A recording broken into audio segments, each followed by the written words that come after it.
In this video, we will show you how to install twin supports on your polytunnel. As well as adding strength, they are also useful for supporting crops and hanging baskets. Here are the parts you'll need.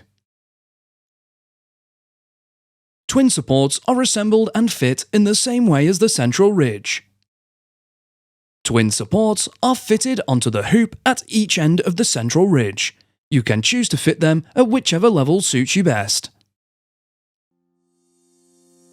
You can find more videos to help you build your polytunnel at construct.firsttunnels.co.uk. We also have a construction helpline if you require any further assistance.